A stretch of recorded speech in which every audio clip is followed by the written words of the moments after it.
देखिए ब्रिटेन में राष्ट्रवाद, ब्रिटेन में राष्ट्रवाद।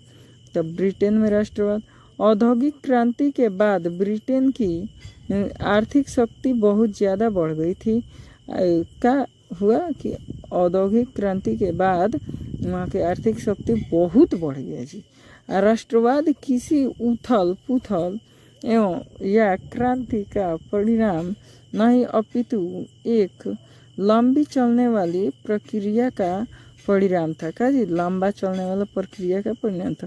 18वीं शताब्दी से पूर्व ब्रिटेन एक राष्ट्र राज्य नहीं था, यानी ब्रिटेन को राष्ट्र राज्य नहीं था।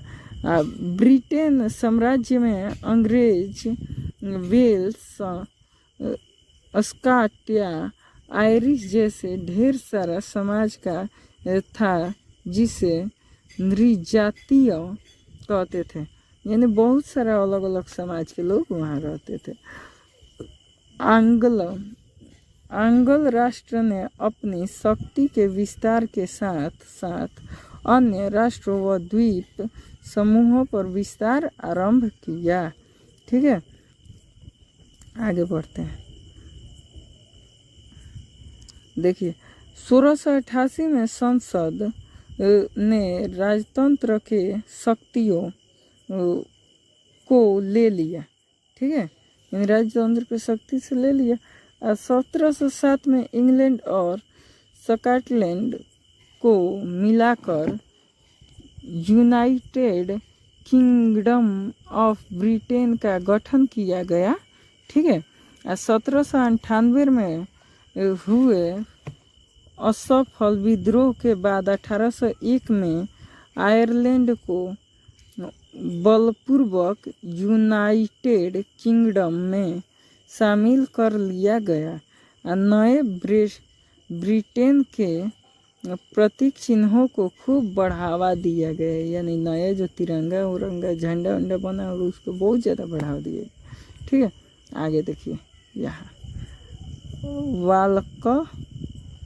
वाल्कन समस्या, यानी वाल्कन समस्या में क्या हुआ था जी, इसी के थोड़ा सा चर्चा कर लेंगे। तब वाल्कन भौगोलिक एवं नृजातीय रूप से विभिन्नताओं का क्षेत्र था, जिसमें आधुनिक रोमानिया, बल्गारिया, अल्बेनिया, ग्रीस, मकदूनिया, क्रोएशिया, स्लोवानिया, सर्बिया आदि शामिल थे। इस प्रकार के क्षेत्र उसमें शामिल था। ठीक है, इन क्षेत्र में रहने वाले मूल निवासियों को स्लाव कहा जाता था। क्या कहा जाता था? स्लाव, याद रखना थोड़ा सा भाई। ठीक है, जो मतलब दिक्कत होगा कमेंट आपके लिए है ना। वाल्कन क्षेत्र का एक बड़ा हिस्सा ऑटोमन साम्राज्य के नियंत्रण में था। किसके साम्राज्य के? ऑटोमन साम्राज्य के नियंत्रण में। वाल्कन राज्य में रोमानी राष्ट्र के फैसले और ऑटोमन साम्राज्य के विघटन से स्थिति काफ़ी विस्फोट हो गई। एक के बाद एक उसके अधिक यूरोपीय राष्ट्रीयता उसके चुंगल से निकलकर स्वतंत्रता की घोषणा करने लगे। ठीक है, इस प्रकार यहाँ पर हुआ था। समझ में? आगे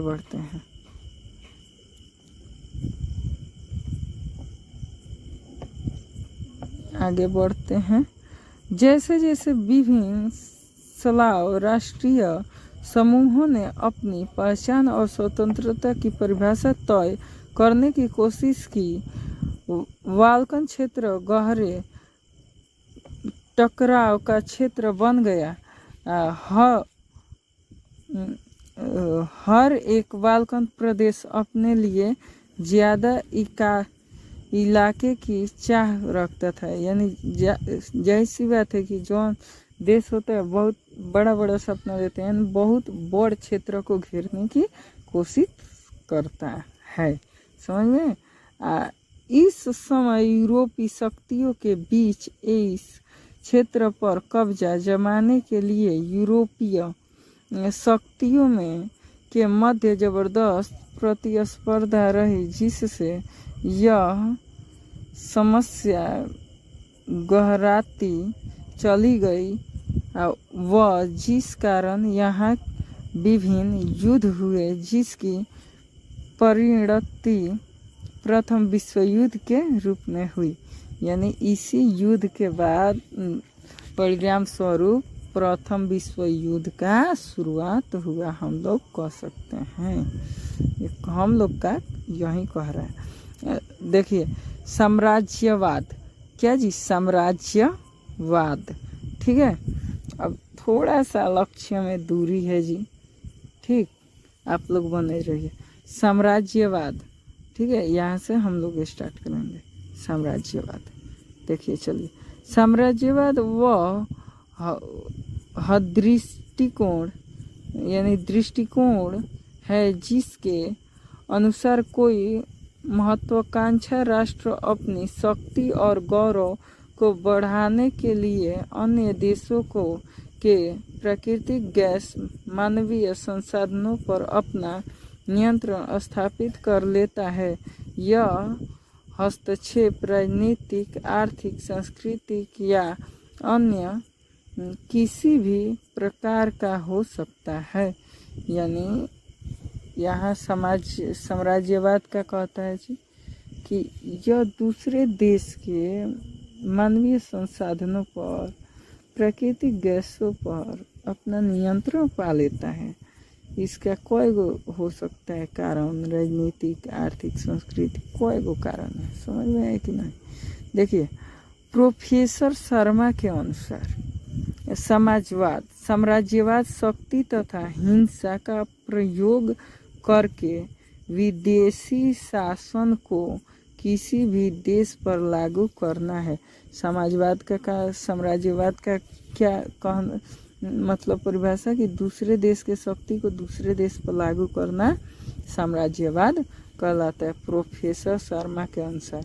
अब देखिए थोड़ा सा सी डी बर्नल के अनुसार, यानी सी डी बर्नल साहब जो थे उनका क्या कहना, विभिन्न देश और जातियों पर एक समान कानून व शासन व्यवस्था लागू करना ही साम्राज्यवाद कहलाता है।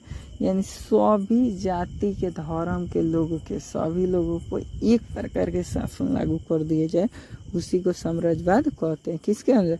सी डी वर्नस के अनुसार, ठीक है। रिचर्ड सट्टन के शब्दों में साम्राज्यवाद ऐसी राष्ट्रीय नीति है जो दूसरे देश अथवा उनकी संपत्ति पर अपनी शक्ति अथवा नियंत्रण का विस्तार करना चाहती है। यानी साम्राज्यवाद क्या है कि दूसरे देश के शक्ति को, दूसरे देश के जितने भी संपत्ति, धन संपत्ति, माने जो भी, उस पर अपना शक्ति स्थापित करना साम्राज्यवाद ही कहलाएगा। यानी उसको भी साम्राज्यवाद कहेंगे, ठीक है। आगे देखिए साम्राज्यवाद की विशेषता। साम्राज्यवाद की विशेषता क्या है? तो साम्राज्यवाद अपने राज्य की सीमाओं में वृद्धि करने में विश्वास करता है। साम्राज्यवाद किसी राज्य द्वारा दूसरे राज्य पर अपनी राजनीतिक और आर्थिक प्रभुत्व का विस्तार करता है, ठीक है। माने दूसरे राज्य पर अपना प्रभुत्व का विस्तार करता है, अपना हक जमाता है, दबदबा बनाता है। साम्राज्यवाद के अंतर्गत विविध राष्ट्रीय इकाइयों पर एक ही राष्ट्र का आधिपत्य होता है। यानी दूसरे राज्य के लोग हैं, एक साथ 10 गो राज्यों पर, 20 गो राज्यों पर, 20 गो देश पर, इस देश पर शासन कर रहे हैं। समझ में? साम्राज्यवाद का मूल उद्देश्य तो आर्थिक होता है, परंतु कभी कभी सैनिक व राजनीतिक शोषण भी हो सकता है। साम्राज्यवाद का माने आर्थिक होता है, लेकिन सैनिक और राजनीतिक हो सकता है कभी कभी। देखिए पांचवा क्या है? तो पांचवा, साम्राज्य के सारे अंग एक केंद्रीय सत्ता के अधीन होते हैं। किसके अधीन होते हैं? केंद्रीय सत्ता के। साम्राज्यवाद स्थापित करने वाले देश के पास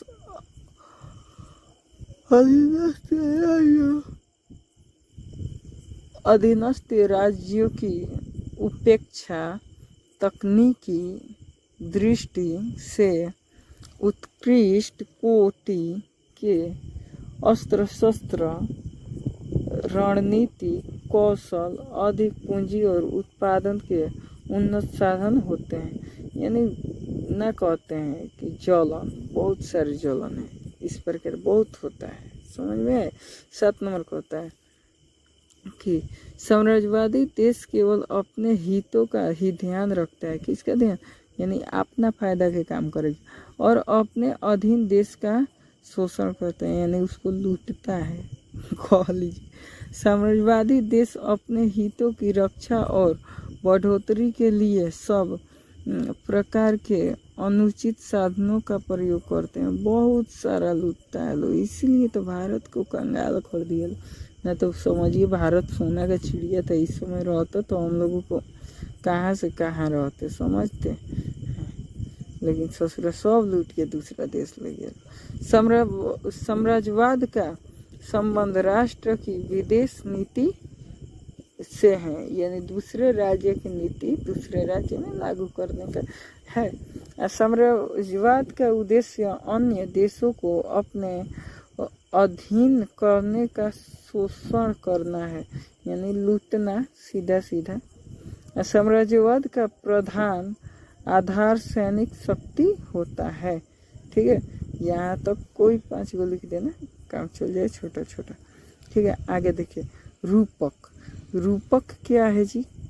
अब इसको थोड़ा पढ़ते हैं। रूपक, रूपक जब किसी अमूर्त विचार जैसे लालच, स्वतंत्रता, ईर्ष्या, मुक्ति को किसी व्यक्ति या किसी चीज से के जरिए इंगित किया जाता है तो रूपक कहते हैं। यानी इंगित यानी उसको अपनाया जाता है। ठीक है, लालच हो गया, स्वतंत्र हो गया, ईर्ष्या हो गया, रूपक का कहलाता है। 18वीं और 19वीं शताब्दी, कौन सा शताब्दी है? 18वीं और 19वीं शताब्दी में रूपक का प्रयोग राष्ट्रवादी भावना के विकास के मजबूत बनाने में किया जाता था। रूपक के मजबूत बनाने में किया जाता था। ठीक है, राज्य की हास्य कल्पना, यानी राज्य की कल्पना। बस बाबू, थोड़ा देर और 10 मिनट की क्लास होगा, ज़्यादा देर का नहीं होगा। आप लोग छोटे हैं, घबरा जाते हैं, मत घबराइए बाबू। आगे चलो बहुत लंबा लंबा पढ़ाई करना है, मानिएगा 10-10 घंटे, 12-12 घंटे एक साथ क्लास चलता है। ठीक है, इस पर थोड़ा सा ध्यान दीजिएगा। आप लोगों को हम छोटा सा ही लेकिन थोड़ा सा हेल्प कीजिए। अभी तक बने हैं, थोड़ा लाइक शेयर सब्सक्राइब जरूर कीजिएगा। ठीक है, चलिए आगे बढ़ते हैं कि रूपक राज्य की हास्य कल्पना, यानी 18वीं और 19वीं, कौन सा शताब्दी है जी? 18वीं 19वीं। ठीक है, शताब्दी में कलाकारों ने राष्ट्र को कुछ यूं चित्रित किया जैसे वह कोई व्यक्ति हो। राष्ट्र को नारी भेष में प्रस्तुत किया जाता था। राष्ट्र को व्यक्ति का जामा पहनाते हुए जिस नारी रूप को चुना गया वह असल जीवन में कोई खास महिला नहीं थी। समझ में? यानी जिसको नारी रूप में चुना गया वे कोनो खास प्रकार के महिला नहीं थी, यानी उसमें बहुत कम गुण पाया गया। यह तो राष्ट्र के अमूर्त विचार को ठोस रूप प्रदान करने का प्रयास था, यानी नारी की छवि राष्ट्र का रूपक बन गई।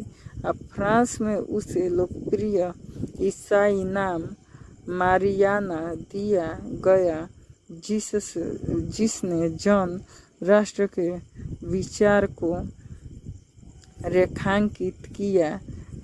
इसी प्रकार जर्मेनिया जर्मन राष्ट्र का रूपक बन गई, यानी उसका नाम जर्मनी राष्ट्र के रूपक बन गई। ठीक है, आगे देखिए। राष्ट्रवाद के उदय में महिला का योगदान। उस महिला का क्या योगदान था जी, आगे पढ़ लेते हैं यहाँ से, है ना। चलिए, कि राजनीतिक संगठन का निर्माण हो, कि समाचार पत्रों का प्रकाशन किया, मताधिकार प्रस्तुति प्राप्ति हेतु संघर्ष की, राजनीतिक बैठकों तथा प्रदर्शनों में हिस्सा लेना उसका सबसे बड़ा क्या था जी, प्राप्ति था। उन्होंने ये विचार किया। विभिन्न प्रतीक चिन्ह और उसका अर्थ, यानी टूटी हुई बेड़िया, इसका टूटी हुई बेड़िया का अर्थ क्या होता है जी, यानी महत्व का है आज़ादी मिलना। बाज छाप वाला कवच,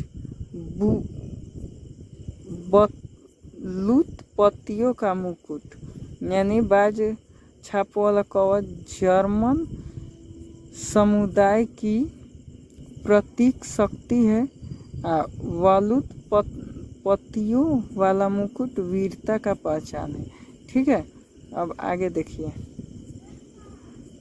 कि तलवार मुकाबले की तैयारी क्या है। तलवार पर लिपटी जैतून की डाली, शांति की चाह, काला लाल और सुनहरा तिरंगा उदारवादी राष्ट्रवादियों का झंडा है। ठीक है, उगते सूर्य की किरण, एक नए युग की शुरुआत। यहाँ पर चैप्टर कंप्लीट हुआ। इसका जो सॉल्यूशन देख लीजिए, इस चैप्टर का सॉल्यूशन जो है हमारे पास इस पीडीएफ में है, एनसीईआरटी सॉल्यूशन है इसका, देख लीजिए। ठीक, ये सब आपको मैं दूंगा, सब पढ़ाऊंगा। ठीक है, आगे बने रहिए। यहाँ पर चैप्टर कंप्लीट किए हैं, न कि क्या जी इसके क्वेश्चन आंसर। ठीक है, क्वेश्चन आंसर आगे करवाऊंगा। यहाँ पर मेरा चैप्टर क्या जी कंप्लीट हो गया। ठीक है, तो आप लोगों से रिक्वेस्ट है कि आप लोग हमारे चैनल पर खाली LIKE खाली कर दीजिए, इस सेशन को शेयर कर दीजिए, इस वीडियो को सब्सक्राइब जरूर कीजिए। जय हिंद, मिलते हैं फिर नए वीडियो के साथ। ठीक है, तब तक के लिए स्टूडेंट भाई थैंक यू, दिल से थैंक यू, धन्यवाद इतने देर जुड़ने के लिए। दोबारा से जय हिंद, नमस्ते, प्रणाम।